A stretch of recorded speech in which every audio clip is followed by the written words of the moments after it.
இங்க வெளிநாட்டுலேருந்து வந்த இவருக்காக அவங்க ஒய்ஃபை வந்து சாப்பாடு செஞ்சுக்கிட்டு இருக்காங்க. இவர் பாத்ரூம்குள்ளேயே உட்காந்துருக்காரு. அவங்க திட்டுறாங்க. "நேத்து தான் ஃப்ரெண்ட்ஸோட சுத்திட்டு இருந்தீங்க. எவ்வளோ நேரம் தான் பாத்ரூம்ல இருப்பீங்க? வெளிய வாங்கன்னு." "கொஞ்ச நேரம்டி வந்துடுறேன். இங்க பாத்ரூம் அடைச்சிருக்குன்னு" சொல்லிக்கிட்டு இருக்காரு. வெளிய வந்தவரு அவர் ஃப்ரெண்டுக்கு ஃபோன் பண்ணி, "இந்த மாரி பாத்ரூம் அடைச்சிருக்குடா. கொஞ்சம் சீக்கிரமா வந்து பண்ணி குடு. உனக்கு எதுனாலும் பண்ணி தரேன்ன உடனே, சரி நான் கிளம்பி வரேன்னு அவனும் சொல்லிடுறான். அந்த டைம்ல ஒய்ஃப் வந்து இவங்க பாக்கெட்லாம் செக் பண்ணிட்டு இருக்கும்போது, அதில ஒரு காண்டம் பாக்கெட் இருக்கிறத பார்த்த உடனே ஷாக் ஆகி அவங்கள கூப்பிட்டு திட்டுறாங்க.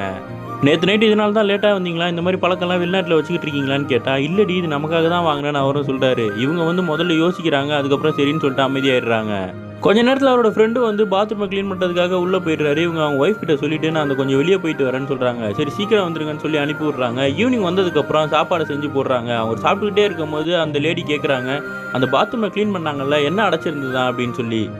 அப்போ அவர் ஃபீல் பண்ணிக்கிட்டே சொல்றாரு, "பாத்ரூம் ஃபுல்லா காண்டம் அடைச்சிருந்திருக்கான். இப்ப அடைப்பு எடுத்தவன் என்னோட ஃப்ரெண்டு தான். ஊர் ஃபுல்லா போய் இந்த விஷயத்த சொல்லப் போறான்.